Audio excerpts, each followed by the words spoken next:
Bonjour à toutes et à tous, bienvenue sur la chaîne. Aujourd'hui, je vais me faire un petit film français que je ne possède pas d'ailleurs, parce que certains films, je ne les possède pas parce que je veux les voir avant pour me donner un avis, pour après les acheter. Et aujourd'hui, je veux me faire Super-héros malgré lui, avec de David Lachaud. David Lachaud, Philippe Lachaud. Donc c'est un acteur que j'aime bien ses délires.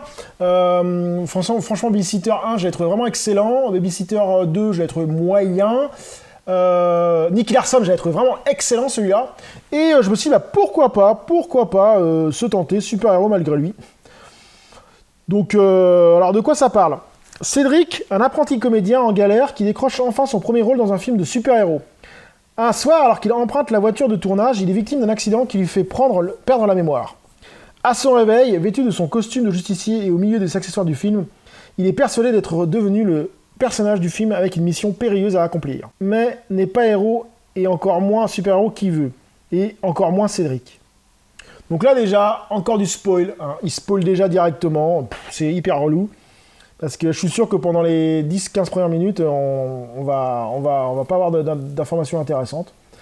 Et voilà. Donc on va voir tout de suite ce que ça vaut ce film, Super-héros malgré lui. C'est parti! A few moments later. Donc je viens de finir Super-héros malgré lui. J'ai passé un moment à voir ce film, c'était marrant.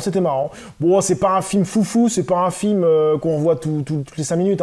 C'est un film dans la veine de Philippe Lachaud, comme il sait les faire, avec des petites doses d'humour vraiment sympas. Et certaines scènes qui sont vraiment marrantes. Le mec qui se prend pour un super Batman, là, Badman, mais pas Batman. C'est vraiment excellent. Il y a quelques petites scènes quand même qui m'ont bien fait marrer, qui m'ont fait assez rire. Bon, après, ça reste un bon divertissement, un divertissement du samedi soir, si vous voulez vous faire ce genre de film. Après, l'acheter en Blu-ray, DVD, ça, c'est une autre question. Je suis pas sûr que je passerai le cap. Mais, j'ai passé un moment agréable à voir ça. Ça met un peu de gaieté dans la vie de voir des films comme ça, où on pose son cerveau, on rigole, on se délire, sur des délires un peu con-con, sur des trucs un peu débiles. Non, franchement, ça reste un film assez sympa à voir. Si vous aimez le délire de Philippe Lachaud et les films habituels de Philippe Lachaud, vous serez pas déçus. Je pense que vous allez aimer ce film. Moi, je vous le conseille si vous ne l'avez jamais vu, au moins à voir une fois, surtout qu'il est sur les sites de streaming. Je sais plus, j'ai vu ça sur Canal+, je crois, je sais plus trop. Peut-être qu'il y sera plus quand je ferai la vidéo. Mais voilà, donc c'est un film qui est à voir pour se donner un petit avis sur les délires de Philippe Lachaud et qui est assez marrant.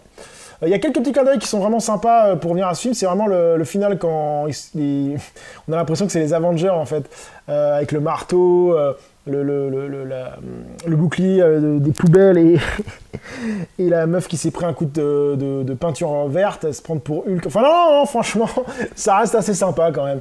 Ça reste assez sympa à voir. Enfin, j'aime bien les délires de Philippe Lachaud. Donc si vous aimez le délire de Philippe Lachaud, n'hésitez pas à voir ce film. Vous allez vous fendre la gueule.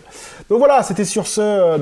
J'espère que cette vidéo vous a plu. N'hésitez pas à vous abonner, à liker la vidéo et si vous aimez, faites partager la chaîne. À plus tard. Salut!